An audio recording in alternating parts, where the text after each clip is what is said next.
Ever get the feeling that the global economy is this massive, intricate puzzle operating way above our heads, with pieces moving in ways we can't quite Oh, grasp? absolutely. You're definitely not alone if you feel that way. But what's fascinating, and maybe a little unsettling, is that the forces shaping that puzzle, Mm-hmm.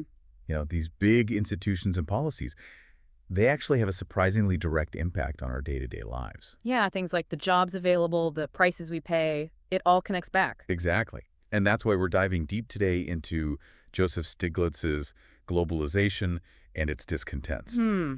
Right. It's a really powerful book for understanding how these seemingly remote economic powers, well, how they actually shape the world right around us. And crucially, what we can maybe take away from that understanding to ourselves. Precisely. Now, Stiglitz, he isn't just some academic theorizing, is he? He was right in the thick of it. Right. Chairman of the Council of Economic Advisors under Clinton, then chief economist at the World Bank. So this book, it comes from real-world frontline experience. Which gives it this really critical kind of insider's perspective on globalization and the institutions driving it, like the IMF and the World Bank. So our mission, let's say, for this deep dive is to pull out the key ideas from Stiglitz's work. Yep. Try to break down the sometimes dense economic talk into clear, everyday terms. Use some practical examples. And most importantly, figure out what you, listening right now, can actually do with this knowledge. How does it empower you? Because this isn't just abstract theory. It has real-world consequences, as Stiglitz makes very clear. Okay, let's start digging in. One of Stiglitz's really fundamental ideas, it goes back to his earlier work, actually, about why real-world markets aren't these perfect, smooth machines from the textbooks. Right. He talks a lot about market imperfections, and a huge one is information, or rather, the lack of perfect information. Yeah, his focus on asymmetries of information is really key, isn't it? Totally. Just think about almost any transaction. One side usually knows more than the other, right? Like, an employee knows their skills better than a potential employer can tell from just an interview. Or someone taking out a loan knows their own financial situation, their real ability to repay, much better than the bank does. Uh-huh. And this difference in knowledge, this asymmetry, it has huge effects. Stiglitz gives some great everyday examples that really hit home. Buying a used car, classic example. Oh, yeah. The seller knows every little noise, every past problem you're probably clueless about. Exactly. Or trying to understand the fine print on a loan agreement, you're squinting at it, while the lender, they deal with this stuff constantly. Even choosing health insurance. It feels like you need a secret decoder ring. Right. And the insurance company has all the actuarial data. So Stiglitz built on this to explain bigger economic issues. I think the quote is. Let me see. Here. This work provided the foundations for more realistic theories of labor and financial markets, explaining, for instance, why there is unemployment and why those most in need of credit often cannot get it.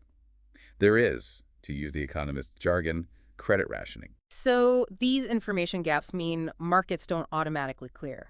It explains things like why people can't always get loans, even if they really need them, or why unemployment exists beyond just wages being too high. Which kind of undermines those older, simpler economic models, doesn't it? The ones that blamed unemployment only on high wages and just said cut wages. Exactly. It showed unemployment could stem from employers just not knowing who the best workers are, things like that. It's more complex. And this has real policy implications.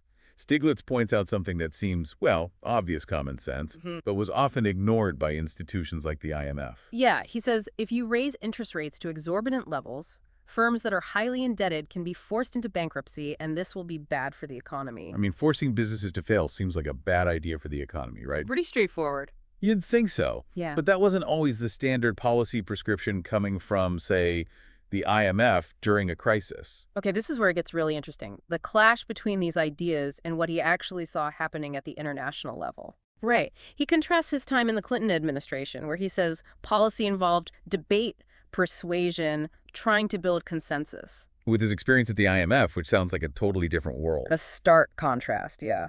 He described the IMF's policymaking as being driven by, and this is his phrase, a curious blend of ideology and bad economics. Dogma that sometimes seemed to be thinly veiling special interests. Wow. So less open debate, more ideology. That's what he observed. A real resistance to alternative ideas, a kind of single prescription approach. You follow the formula. And he found this deeply concerning, calling it not just bad economics, but anti-democratic. The idea that dissenting views were actively discouraged. Which really makes you pause and think, doesn't Yeah. it? In our own lives, if we face a big decision, do we just take the first piece of advice blindly? No way. You get a second opinion, you weigh the options. Exactly. Yet Stiglitz points out, in our personal lives, we would never follow ideas blindly without seeking alternative advice. Yet countries all over the world were instructed to do just that. That really highlights the power imbalance on the global stage. Countries needing help felt they had no choice but to accept the IMF's terms. Which brings us to those terms, the actual structural adjustment policies. What were they supposed to do, and what did Stiglitz see happening on the ground? Well, technically, they were designed to help countries adjust, right? Deal with crises or persistent imbalances in their economies. That was the intention. But the reality Stiglitz witnessed was often quite grim. He states it very bluntly. Yeah, he says, IMF structural adjustment policies led to hunger and riots in many countries. Hunger and riots, I mean, those are incredibly severe consequences of economic policy. And he also notes that even when these policies did lead to some economic growth, the benefits often went straight to the top. Right. The wealthy got wealthier, while the poor sometimes actually got poorer. The gains weren't shared. And what he found really troubling was this apparent lack of, well, questioning within the IMF itself. Like, even when these negative outcomes were happening, the core policies weren't really debated or reevaluated by those in charge. It seems like an almost unshakable faith in a specific set of free market ideas, almost regardless of the human cost. So when we talk about globalization, we often think about big multinational corporations moving money, goods, technology around. And they are definitely a huge driver. Stiglitz acknowledges that. But he reminds us they're not the only players shaping how globalization unfolds. There are also these established international organizations. Yeah, like the UN, the International Labor Organization, ILO, the World Health Organization, WHO. They all have roles and perspectives. And importantly, there isn't just one way globalization happens. Different countries have different models, different priorities. He mentioned the American model, which often heavily influenced institutions like the IMF and World Bank, being based in Washington, D.C. Right, and understanding those institutions means going back to their creation, doesn't it? Bretton Woods, 1944. Exactly, right after World War II. The goal was to build a more stable global economy, avoid another Great Depression. The World Bank started out focused on rebuilding Europe. Its official name was the International Bank for Reconstruction and Development, but the development part for poorer countries kind of came later. And the IMF was specifically about ensuring global economic stability. The memory of the Depression was very fresh. And the ideas of economists like Keynes were definitely in the air. The idea that governments had a role to play in managing demand to prevent deep downturns. That markets don't always just fix themselves perfectly. Right. That core insight was part of the original rationale for these institutions, at least as stabilizers. But here's a really critical point Stiglitz makes about the IMF specifically. It's a public institution, right? Funded by taxpayers worldwide. Yep, your tax money, my tax money contributes. Yet it doesn't directly answer to us, the citizens, or even directly to the people in countries whose lives are most affected by its policies. That's a huge point. Its accountability structure flows mainly through finance ministries and central banks of member countries. And the voting power, that's based on the economic clout countries had back after World War II. Meaning the big developed economies hold most of the sway. The U.S. in particular has effective veto power over major decisions. And this setup, this concentration of power, combined with the prevailing economic ideas, led to what became known as the Washington Consensus. Ah, yes, the famous Washington Consensus.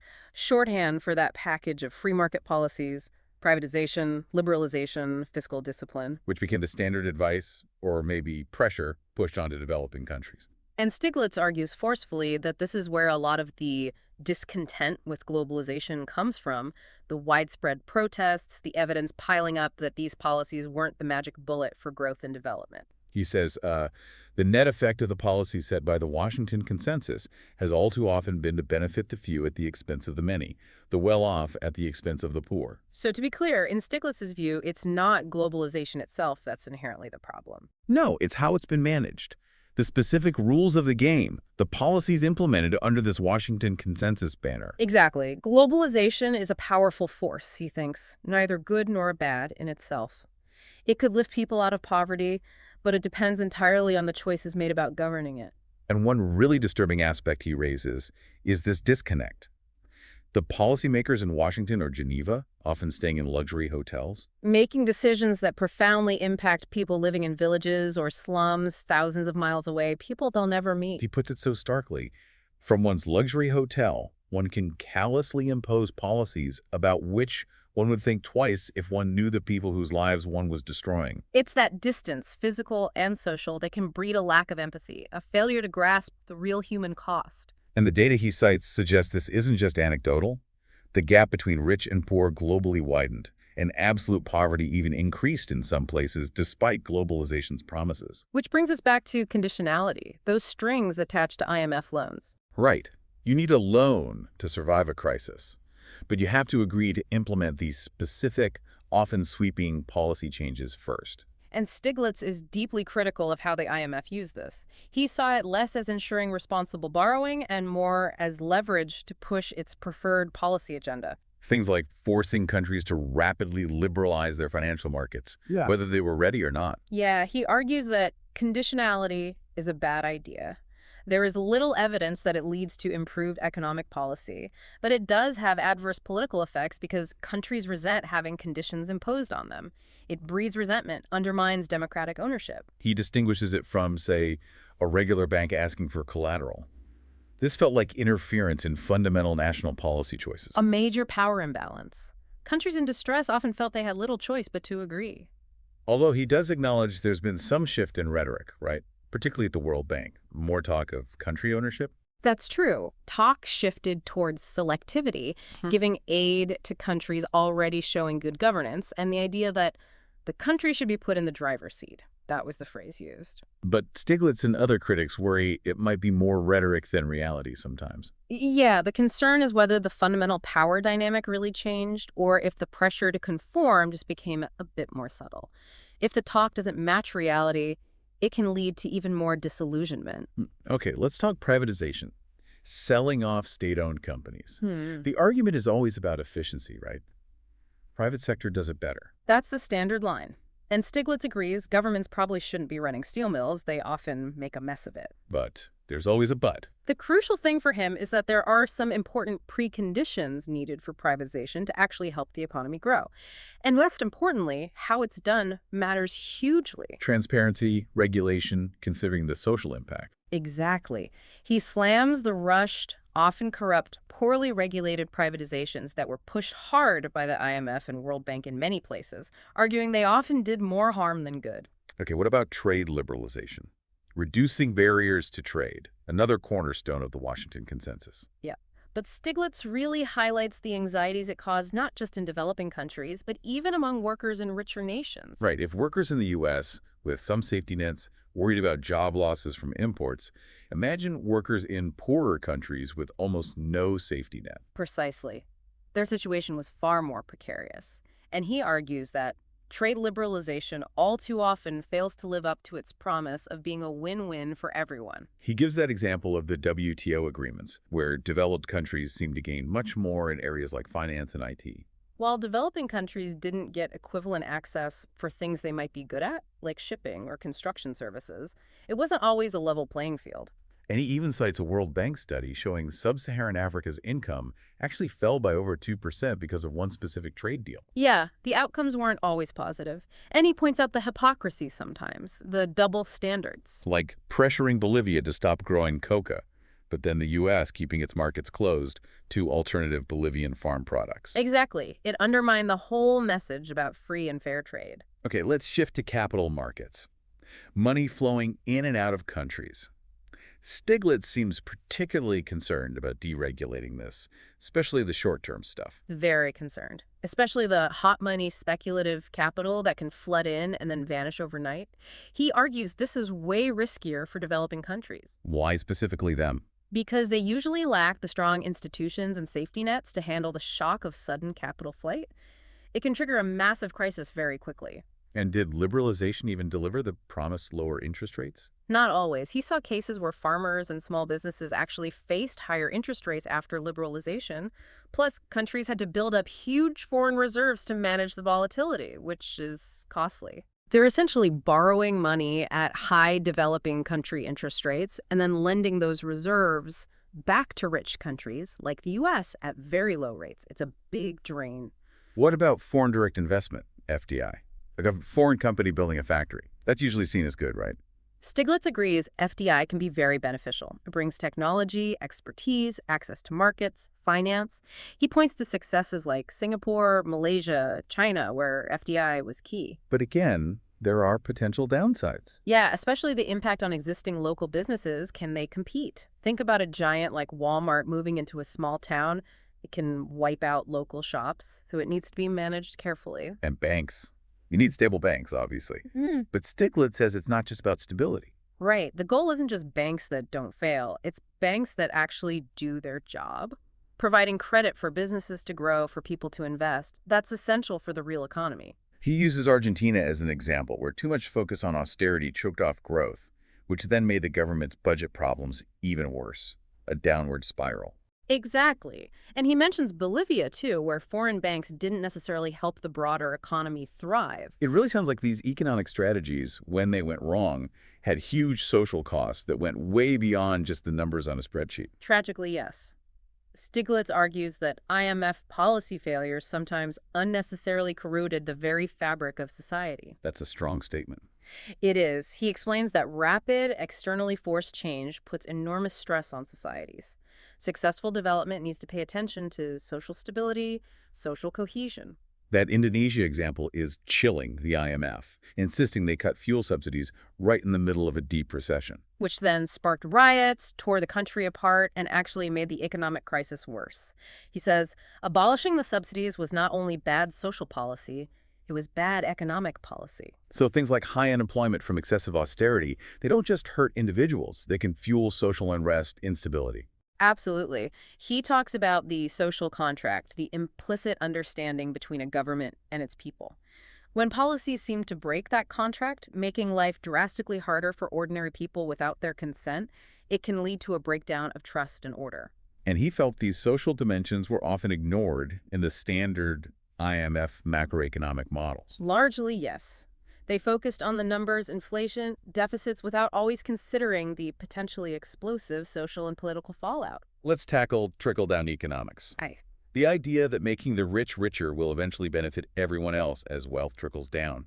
Stiglitz isn't buying it, is he? Not at all. He calls it never much more than just a belief, an article of faith. He points to history, like 19th century England or the U.S. in the 80s, where the rich got much richer, but poverty didn't necessarily shrink significantly. Right. He agrees growth is generally needed to reduce poverty long term, but it's not automatic. The benefits don't just magically spread out. He uses that great analogy. A rising tide. Yeah.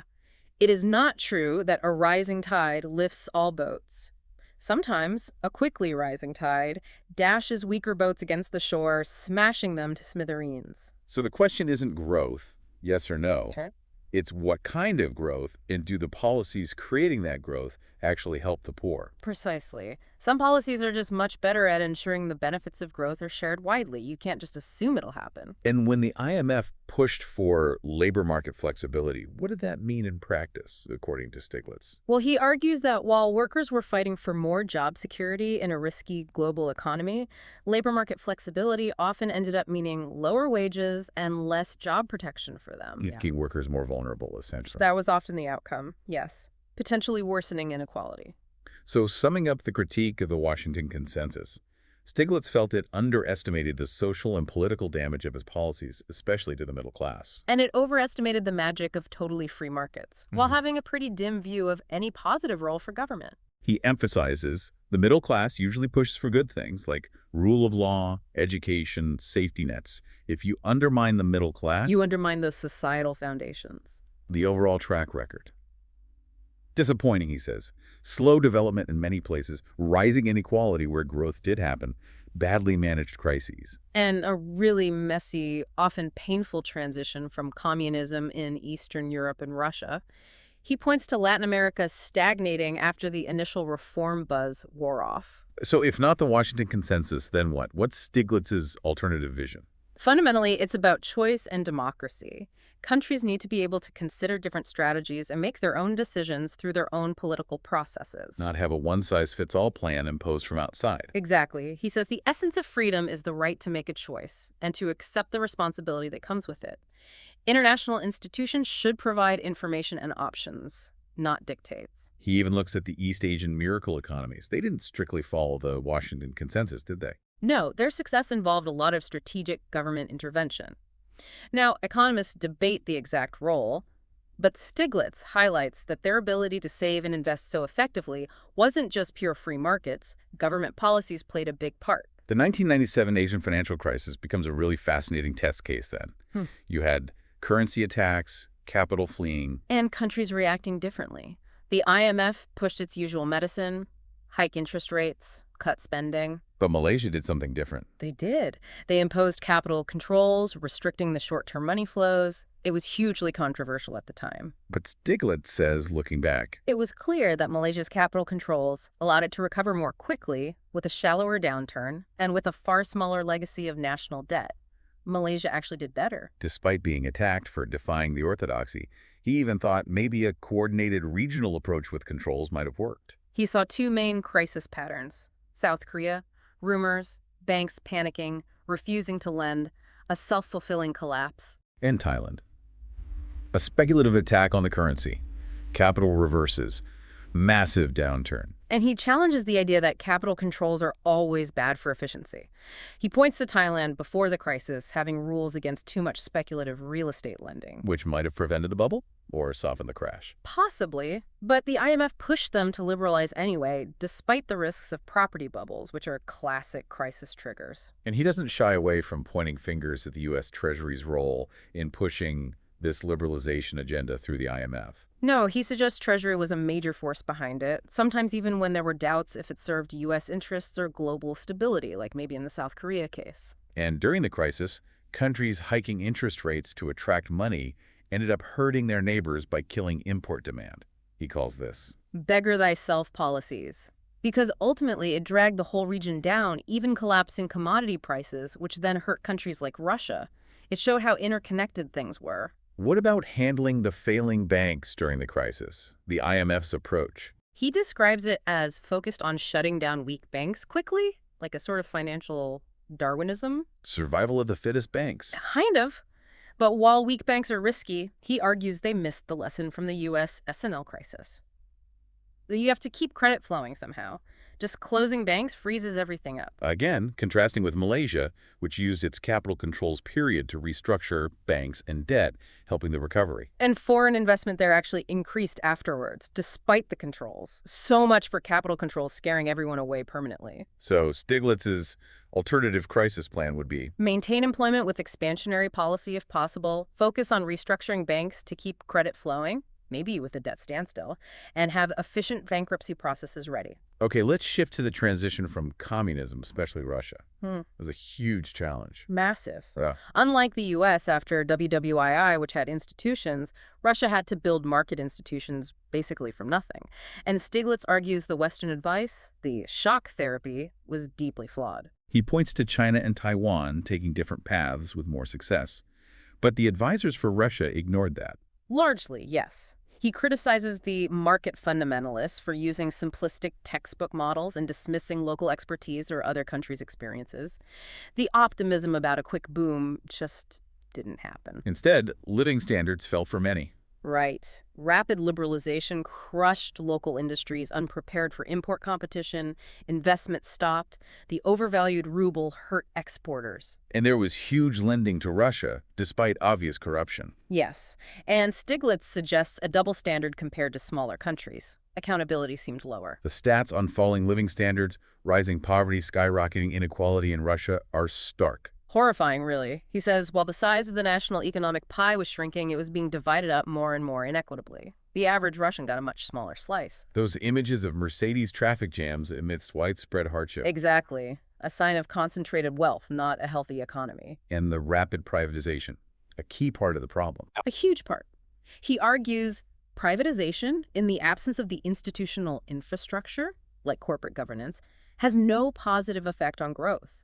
It just transferred assets, often corruptly, without creating real value. He even argues the IMF acted politically in Russia, bailing them out in '98, mainly to keep Yeltsin in power.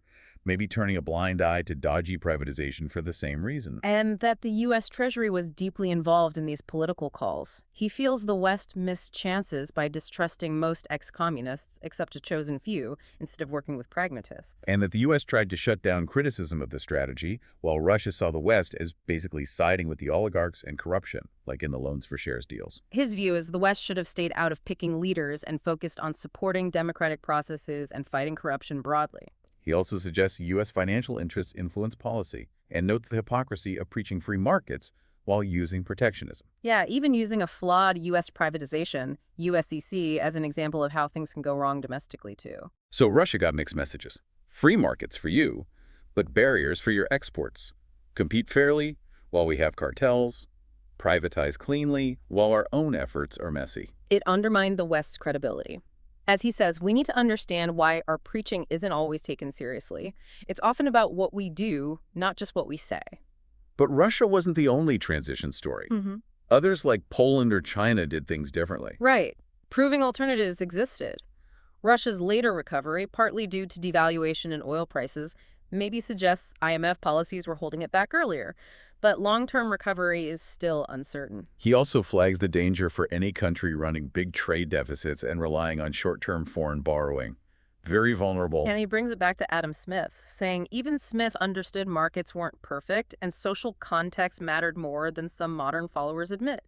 Austerity can break social cohesion, hurting the economy. The core problem seems to be ideology trumping evidence sometimes. That's a major theme, a rigid belief in free markets overriding inconvenient facts or negative outcomes. He also calls for global action on shared problems: health, environment, knowledge.